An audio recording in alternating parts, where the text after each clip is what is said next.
This happened last year. I was 22 at the time, completely burnt out from work, and I was going through one of those stretches where everything in life felt like it was happening to someone else. I won't get into specifics, but let's just say I had a colorful past, and by that point, I was actively trying to put some distance between myself and certain chapters of my life. What I needed more than anything was to disappear for a few days. We've all been there. I must have been venting out loud because one day at work, I found myself having a conversation with a coworker about this tiny island off the coast of Maine. The way he described it, the place sounded almost aggressively boring. No nightlife, barely any tourists after dark, and most people just took the ferry out for the day and left before sunset. He said if you stayed overnight, it was like having the whole island to yourself, which was exactly what I was looking for. I found a vacation rental listing for a standalone cottage right on the shoreline. The price was suspiciously cheap, and it was available on short notice, which probably should have raised some flags, but I wasn't exactly in a cautious headspace. I booked it without thinking twice. The cottage itself was small, just a single room with a bed, an unused kitchenette, and a bathroom the size of a closet. It was set back from the water, surrounded on three sides by thick brush that pressed right up against the walls. The front faced the ocean, with a single window covered by this thin, semi-translucent curtain that didn't do much to block the view in either direction. The walls were paper thin. I could hear the wind moving through the brush like it was right next to my ear. The door had a deadbolt and a chain lock that both looked like they'd been installed recently, which struck me as a little odd for such an isolated spot, but I didn't dwell on it. I took the late afternoon ferry over and spent the early evening just walking around the island. It was kind of surreal watching the place empty out as the day visitors filtered back to the mainland. By the time the sun went down, there was almost no one left. No streetlights, no ambient noise, nothing. I was pretty much left alone to enjoy the sounds of the ocean by myself. It was beautiful. I grabbed dinner at this little pub near the ferry landing. The bartender was friendly enough, but I noticed that she gave me a weird face when I told her where I was staying. On the walk back, I passed a small dock tucked into a cave maybe 100 yards from the cottage. There was a single blue motorboat moored over there. It stood out because all the other boats I'd seen on the island were larger lobster vessels. I made a mental note of it, but didn't think too much beyond that. I got back to the cottage around 10:30, locked the deadbolt and the chain, and settled in for the night. Up until that point, I was really enjoying the time away from everything. But of course, that peace didn't last. I realized my phone charger was busted, or maybe it was the outlet I was using. But the point is, my phone wouldn't charge no matter what I tried. I tried every outlet in the cottage. My phone was on low battery, and I was 100% sure it was going to die within the hour. Luckily, I didn't really need it to get back to the ferry. I had a physical ticket, but no one likes having a dead phone. I decided to just call it a night and go to sleep. I was exhausted anyway, and I did fall asleep pretty quickly actually. The exhaustion from the past few nights hit me all at once, and I was out within a few minutes of my head hitting the pillow. I woke up randomly in the middle of the night. I don't know what pulled me out of my sleep exactly, but once I was awake, I heard it. Footsteps on the gravel outside the cottage. They were close, right in front of the door, and whoever was out there was taking their time, which I could tell because there was a long pause in between each step. It definitely didn't sound like an animal scurrying around. I shifted in bed just slightly, and the footsteps stopped immediately. The silence that followed was uncomfortable in a way that I couldn't really describe. It stretched on long enough that I started to convince myself I'd imagined the whole thing, or that it really had just been an animal. I didn't want to move, so I just stared at the ceiling in that same position. I'm not sure what I was waiting for, but I was so freaked out that I couldn't even think straight. And a few minutes later, the footsteps came back. This time there was no mistaking the direction. They weren't passing by, they were approaching. I heard them come right up to the entrance of the cottage and stopped directly in front of the door. At that point, my heart was damn near pounding out of my chest. I felt like they could hear it, but there was nothing I could do besides try and be as silent as possible. As if the situation wasn't bad enough, whoever was out there turned on a flashlight and tried shining it through the front door. I couldn't move because I was petrified in fear. That person clicked off the light and tried the door handle. I shut my eyes and prayed the deadbolt would hold, and it did. I thought that would be enough of a deterrent, but I was wrong. A few seconds passed, and then they tried again, putting more weight into it this time. Then came several hard bangs, one after another. The sound was so loud in that tiny little cottage that I actually flinched with each impact. The bangs activated my brain though. The threat was more real, and even though I was still terrified, I knew I had to do something. So without thinking, I jumped out of bed while that person was still banging on the door and crouched down behind it. I was fully prepared for what was about to happen, but instead of that person bursting through the door, everything went quiet. I stayed crouched down for a few seconds, trying not to breathe too loudly. And then, and I still remember this vividly, whoever was on the other side of the door spoke. "I know you're in there, Leo." I almost yelled out in shock, but I stopped myself. It was a man's voice, one I didn't recognize, but he somehow knew my name. He knew I was there. The footsteps moved away from the door and along the side of the cottage. I tracked the sound as it passed the bathroom wall and continued around. He was taunting me. He knew I was in there. My confidence was gone. Hearing my own name was enough to make me dizzy. It was the scariest moment of my entire life. Over the next stretch of time, I have no idea how long, maybe 20 minutes, maybe an hour, whoever was outside circled the cottage. I had no idea what they were doing, and a part of me was screaming for them to just break down the door and get it over with already. Eventually, the footsteps receded from the cottage. Then, from the direction of the dock, I heard an engine start. It was the unmistakable sound of a small outboard motor. I listened as it pulled away from the shore and faded into the distance across open water. I didn't sleep after that. That's not an exaggeration. I stayed awake the entire night. The second it was bright enough to see, I was out the door. The gravel around the cottage told the whole story. There were heavy boot prints circling the cottage multiple times. The prints led in a straight line from the cottage toward the dock and ended right at the waterline. The next day was honestly a blur. I returned the key to the property owner, boarded a ferry, and made it home. But I was not in a good headspace. Here's the thing that still gets me. Whoever was outside that cottage didn't come from the island. They came by boat, specifically to that cottage, and on that specific night. They knew my name and exactly where I'd be.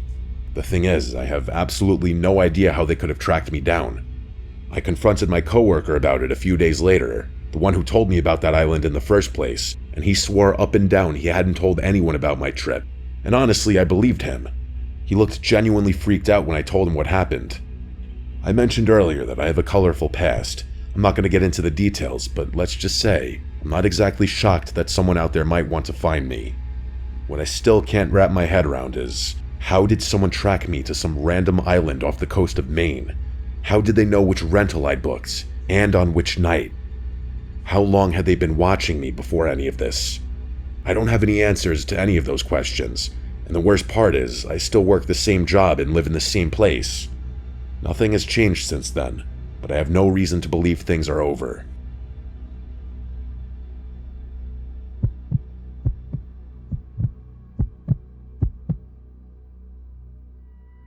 This happened many, many years ago. I'm a structural engineer, and at the time I was finishing up my graduate thesis on concrete degradation in marine environments. It was very boring, but it's what got me invited to Japan. This is all relevant, by the way. I was in Nagasaki for an academic conference. There was this professor I'd been corresponding with who had done extensive research on post-industrial decay. His name was Dr. Yamamoto, and he pulled some strings and arranged something I never thought I'd get access to, a research permit for Hashima Island. If you don't know Hashima, you've probably seen pictures of it without realizing. It's this tiny island off the coast of Nagasaki that looks like a battleship, completely covered in crumbling concrete apartment blocks. It used to be a coal mining operation, one of the most densely populated places on Earth at its peak. They abandoned it in the 70s when the coal ran out, and it's been rotting ever since. It's a UNESCO World Heritage Site now. Tourists can technically visit, but only on guided tours that stick to a narrow concrete path along the seawall. Civilians are expressly forbidden from entering the actual buildings due to structural integrity concerns. But I wasn't subject to the same restrictions, of course, which was thrilling and a little scary. I had to sign an exhaustive stack of papers, basically waiving my right to damages should I injure myself or something. The morning of the visit, I took an early ferry from Nagasaki. It wasn't a tourist boat, but rather a smaller vessel arranged through the research office. It was just me and my escort, a guy named Takeshi. He didn't talk much. I didn't really mind because I was so hyped about the excursion. The approach to Hashima plays tricks on your eyes. When it first appears within your line of sight, it looks deceptively small, insignificant almost. But then, as you get closer, the scale of it hits you. The seawall wrapping around the entire island, the apartment blocks stacked on top of each other. It really is something else. I had seen hundreds of photos, but none of them prepared me for actually laying my eyes on what I can only describe as a true wonder. Takeshi gave me the briefing on the dock. I had access to several buildings beyond the normal tour route. He actually had a list, but there were still rules, such as stay on designated paths, don't enter anything marked with red tape, don't remove anything, don't touch anything you don't need to, and stay within visual range of him at all times. He said that last part twice. I also had to wear a hard hat, steel-toed boots, and these bulky reinforced work pants that made it a little difficult to walk.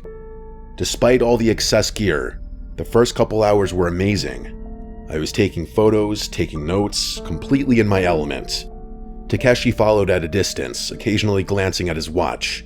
He clearly wanted this over with. We entered one of the large residential blocks around midday. The stairs were intact, but barely.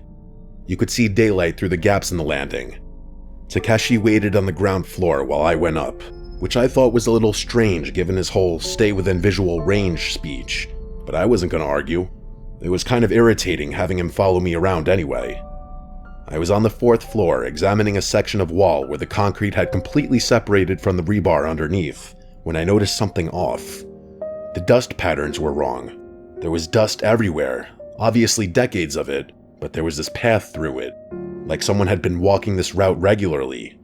Not recently maybe, but often enough that the dust hadn't fully settled back. I followed it with my eye and realized it led to a room at the end of the corridor. I should have gone back down to tell Takeshi, which would have been the smart thing, but I was curious and wanted to check things out for myself. He probably would have just ushered me back downstairs anyway, depriving me of ever getting an answer, so I carefully walked over to the room and pushed the door open. I immediately noticed two things, both of which were incredibly unsettling. Firstly, there was this weird smell emanating from the room that I didn't recognize. It didn't really smell like anything natural, but I couldn't recognize it as any kind of human smell either. I know that makes no sense, but that specific smell was genuinely something I have never encountered before. The second thing was even more confusing.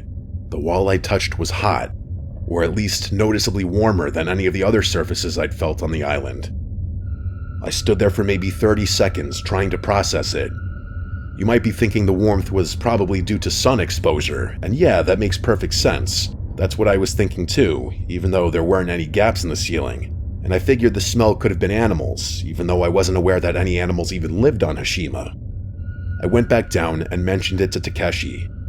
His reaction was immediate and strange. He didn't ask me any clarifying questions or even seem that concerned. He just told me that what I saw was impossible, and that no humans or animals lived on the island. He didn't even ask me to take him to that room. When I insisted that he follow me so I could show him the smell for himself, he flatly refused. His reaction was really disturbing, to be quite honest. We continued the tour, and I started being much more observant every time he allowed me to enter a building. I kept noticing weird things, nothing fully revealing like clothes or anything like that, but weird markings and signs that something had been there. I say something because I didn't know whether I was seeing signs of a person or signs of an animal, which was the most confusing part. At one point, I mentioned more of these sightings to Takeshi, and this time he didn't even respond. Instead, he just pulled out his radio and spoke rapid Japanese into it. I had no idea what he was saying or who he was even talking to, but it was the first time he had used the radio since we got off the boat. When I asked him what he said, he told me he was checking the schedule. I obviously didn't believe him. But what was I supposed to do? Demand that he tell me what he said? I just ignored him, but I was significantly more unsettled after that. It was almost like he knew what was going on and just didn't want to tell me. We reached a taller residential block near the center of the island. Takeshi hesitated at the entrance, He actually stopped walking and stood there for a few seconds before following me in. I remember thinking that was weird. He'd been bored and impatient all morning, and now he was all attentive? But I didn't care. I wasn't going to let someone else's attitude stop me from exploring. The stairwell was narrow and dark, but structurally sound. We went up maybe 5 floors. Takeshi was right behind me the whole time, which felt like a change from his earlier indifference. And then, after walking into one of the corner rooms up there, I saw something that immediately validated all my previous concerns. Against one of the walls was a pile of blankets and a few empty bottles of water. There was no mistake about it this time. I was looking at definitive evidence of human habitation. I regained my composure after the initial shock and turned to show Takeshi. There was no way I was going to allow him to dismiss my claims this time, but when I stepped out of the room, he was gone. I don't know why, but seeing those items in that room didn't terrify me until I realized I was alone up there. It was like Takeshi having disappeared unlocked my brain, and only then was I able to process how scary the situation truly was. There was someone else on that island. I suddenly felt a very acute urge to strip out of my gear and scratch myself. My whole body was itching, and I was starting to freak out. I frantically made my way back to the stairwell we'd come up, thinking I'd just run down and end the trip short. But no, as if things weren't bad enough, I turned the corner and realized the stairs were blocked. There was a pile of rubble spilled across the landing, enough that I couldn't get through. I didn't have time to think about whether it had collapsed naturally or whether someone had piled it there purposefully. I just turned and ran. I ran past that room and down the corridor, praying that there was another stairwell somewhere close by. I didn't care about the structural damage anymore. I was so scared and didn't care about anything other than getting the hell out of there. As I was sprinting down the hall, I heard movement from somewhere behind me. It sounded like footsteps stepping out into the hallway. I didn't turn around, no chance in hell. I just kept running. The only problem was that it was like a maze in there. I was too scared to think straight, and I felt like I was running in circles. The whole time I could hear footsteps behind me. At first I thought it was Takeshi, but after a while I realized there were multiple sets of footsteps, which meant I was being followed by multiple people. I finally found another stairwell, and I practically jumped down it. I don't remember much about getting out of the building. I remember daylight and then sprinting across open ground and then the dock. Takeshi was just standing there by the boat. Seeing how unfazed he looked took me from scared to downright angry. I started screaming at him about what I had seen, about the people in that building, about him abandoning me, everything. I think I even accused him of piling that rubble up in an attempt to strand me in there. He barely even blinked. It was like he wasn't hearing what I was saying. I wanted to put my hands on him, but that would have been a terrible idea. He was my way off the island. He had all the power. I had none. The way he didn't even react to what I was saying only made me angrier. At one point, I actually kind of hoped that whoever had been stalking me in that building would turn a corner so Takeshi would believe me. He waited for me to finally calm down, and then instead of acknowledging anything I had said, he just said we were leaving. I didn't know what to think. I was still pretty unsettled and scared at what had just happened, but I was also horrified that this guy was refusing to acknowledge any of it. It genuinely made me think that he knew something about what had happened. Or worse, maybe he had caused it himself. Maybe he had been the one to pile that rubble. But the worst part was that I had to sit through an entire ferry ride back to the mainland with him. I was genuinely worried for my safety, but we made it back, and that was that. As soon as I got somewhere safe, the first thing I wanted to do was report my sightings. That there were people on Hashima. That was extremely concerning. So I contacted the only person I could think to contact. The only person who had any connection to both me and the island. Dr. Yamamoto. But I couldn't get a hold of him. Fast forward 2 weeks. I was back in the US at that point, and I still couldn't get a hold of him. It was like he had disappeared. I tried my best to report what I had seen to the relevant authorities, but I don't think anything came of it. I don't think anyone believed me. It's been years and years and years since this all happened, but this is a story I'll tell anyone who will listen. Strangely, the thing that gets to me the most isn't what happened on the island, but what happened after. The fact that I couldn't get in contact with Dr. Yamamoto, despite him going to great lengths to arrange my visit to the island. The thing I regret the most is not taking more action to get to the bottom of what was going on there. If I had spoken Japanese, or if I didn't have to return to the US so quickly, I might have been able to do something. This is something I'm gonna think about forever.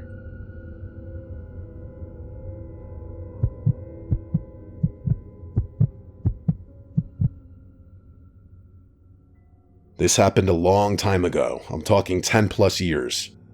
It was during my very last semester of college. I was majoring in history, and I was deep into my senior thesis, which focused on abandoned institutional spaces, places like defunct hospitals, asylums, rehab centers, especially ones that still existed in or around major cities. One of the cases I was writing about was North Brother Island. It was this overgrown island right in the East River, technically part of New York City, but it had been completely abandoned for decades. As far as I know, it's still exactly the same, but I haven't been in New York City in forever, so I really wouldn't know. Here's a very abbreviated history. It used to house a quarantine hospital, then a rehab center, and then at some point in the distant past it became off limits to the public. Unless something's changed, you still need a permit to even set foot there. In fact, it's probably even more heavily guarded considering how seriously the US takes security and whatnot these days. That's all you really need to know about it, but for any fellow history buffs out there, feel free to do your own research. You might even find my thesis. I never actually planned on going, that would have been illegal, but I mentioned it offhand one night to two of my friends, Jansen and Jesse, while we were drinking. I was probably pissed at how long it was taking, knowing how lazy and unproductive I was back then. Surprisingly, they both thought my thesis sounded really interesting, despite the fact that neither of them were history majors. So I told them some of the interesting tidbits about the various places I was researching.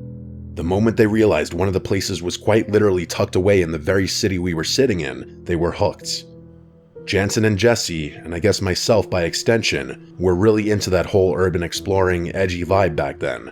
Back then, it was decently popular among young guys at the time. They both thought it sounded like the perfect target for an urban exploration trip, and I'll admit, after all the research I'd done, I was curious too. Not in a ghost hunter way or anything, but more like, if I was going to describe the place in my thesis, why not actually see it with my own eyes? Fast forward a few weeks, and that's how we found ourselves sneaking through Barretto Point Park in the Bronx at 2 a.m. with 3 solo kayaks in tow. It was one of the few spots along the shoreline where you could launch without attracting too much attention, and it was only about a half-mile paddle to the island. We had a bunch of supplies, probably more than we needed, but we figured we'd play it safe. The plan was to leave around 2:30, explore the island for a few hours while it was still dark, and be back before sunrise. It felt stupid and thrilling at the same time, the best kind of fun. Getting our kayaks into the water was surprisingly seamless. I guess I hadn't anticipated how deserted the park was going to be at that time of night. But as soon as we started paddling toward the island, the reality of what we were doing began setting in. There wasn't anything stopping us anymore. All we had to do was paddle at that point, and a bit of nervousness started creeping into what had just moments earlier been pure excitement. Regardless, we made it to the island. Pulling the kayaks onto shore was a bit of a struggle because of all the overgrowth. We had to push through some tall reeds and weeds just to find a somewhat stable spot to leave them. Once we were on solid ground, the three of us just kind of stood there for a second, taking it all in. It was dark, obviously, but we had flashlights, and the moon was bright enough that you could make out the general shapes of things. The first thing I noticed was how quiet it all was. I know that sounds cliche, but you have to understand, we were technically still in New York City. The Bronx was right there, maybe half a mile away, and yet it felt like we were in the middle of nowhere. We started walking inland. It didn't take long for Jansen and Jesse to realize just how big the island actually was. I had told them beforehand that it wasn't some tiny little rock. I think I even showed them a map at some point, but they clearly hadn't internalized it. As we made our way deeper, we started passing building after building. Most of them partially collapsed or so overgrown that you could barely tell they were buildings at all. At one point, Jesse stopped and just stared at this one structure that had a tree literally splitting it in half. He said it looked like something out of a post-apocalyptic video game, like one of the ones where you're scavenging through the ruins of civilization. He wasn't wrong, that's exactly what it felt like. There was something almost alien about the way nature had reclaimed everything, like the island was actively trying to swallow any evidence that humans had ever been there.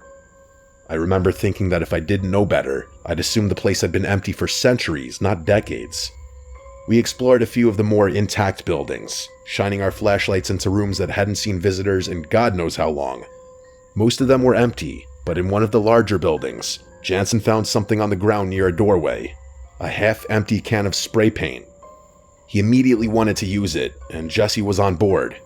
I told them no, that it felt disrespectful, not just to the buildings, but to the history of the place. People had lived there and people had died there, but they pointed out that there was already graffiti all over the walls, some of it pretty elaborate, and argued that a little more wasn't going to make a difference. I didn't have the energy to keep fighting about it, so I told them I wasn't going to stop them, but I wasn't going to stick around and watch either. In hindsight, wandering off was probably a mistake. I made my way through a few more rooms, trying to take mental notes for my thesis, but the further I got from Jansen and Jesse, the more unsettling everything became. It's hard to explain unless you've been in a situation like that. When you're with other people, even in a creepy place, there's a buffer. You can tell yourself it's fine because nothing bad would happen with witnesses around or whatever. But being alone is a completely different story. I was walking down a long hallway in one of the larger buildings. I think it might have been part of the old hospital complex, when I heard Jesse's voice call my name from somewhere ahead of me, from one of the rooms further down the hall. The sound of it made me jump, and even though I knew it was him, I was still pretty freaked out. I started walking toward it, and something began to feel off. For Jesse to be ahead of me, he would have had to take a completely different route through the building. That wasn't impossible. There were multiple hallways and stairways, but it would have meant he left Jansen almost immediately after I did, and then speed walked or even ran just to loop around and end up in front of me. That didn't make any sense. Why would he do that? There were too many rooms branching off from the hallway, and I couldn't tell exactly which one the voice had come from, so I called out to him, asking where he was. I got a response almost immediately from a room just a few doors down on my left. It was definitely Jansen's voice, and all he said was, "In here." I walked toward it. The doorway was dark, darker than the hallway, which was already pretty dark, and I couldn't see anything inside. I figured Jesse and Jansen were probably just messing with me, trying to scare me for wandering off, which is exactly the kind of thing Jansen would think was hilarious. I stepped into the room without really thinking about it, and swept my flashlight around the room. It landed on a figure standing in the far corner of the room, facing the wall. For a split second, my brain tried to convince me it was one of my friends, but it wasn't. It couldn't be.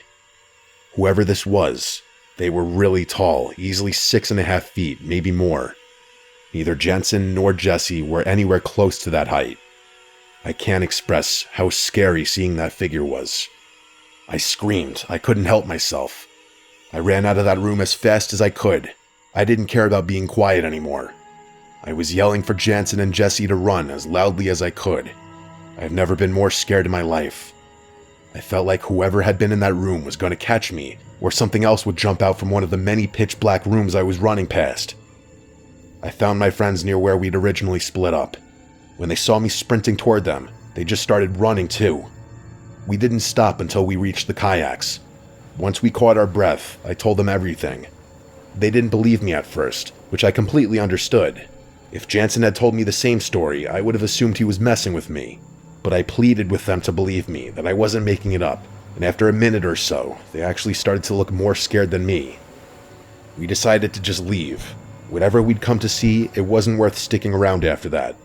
But right as we started dragging the kayaks back toward the water, all three of us heard it at the same time. It was faint but distinct. A moaning sound coming from somewhere in the darkness behind us. It sounded like a woman, an older woman, either crying or wincing in pain. It wasn't loud, but it was loud enough that we could hear it clearly if we focused. None of us said anything, but I could tell Jesse and Jansen were losing it. I was too. My hands were shaking. We finally got the kayaks into the water. The paddle back felt like it took forever, but we made it. The whole drive, none of us could stop talking about what happened. We went over every detail, trying to make sense of it, trying to come up with some rational explanation. But the thing I kept coming back to, the thing that freaked me out the most, was the voice. Because that was definitely Jesse's voice I heard in that hallway. I know Jesse's voice as well as I know my own, and whatever called out to me sounded exactly like him. Except Jesse was nowhere near that part of the building. He was with Jansen the whole time. I've thought about going back to the island over the years, but I never have. For one thing, I'm pretty sure it's basically impossible now. From what I've read, they've really cracked down on unauthorized access. Even if I wanted to, I don't think I could get within 100 yards of that place without getting intercepted by someone. I really don't believe in the paranormal, I never have, but I have a hard time explaining what happened that night any other way. Someone was on that island with us, someone who knew my name, someone who could make their voice sound exactly like Jesse's. I don't think I'll ever get an answer to what happened that night.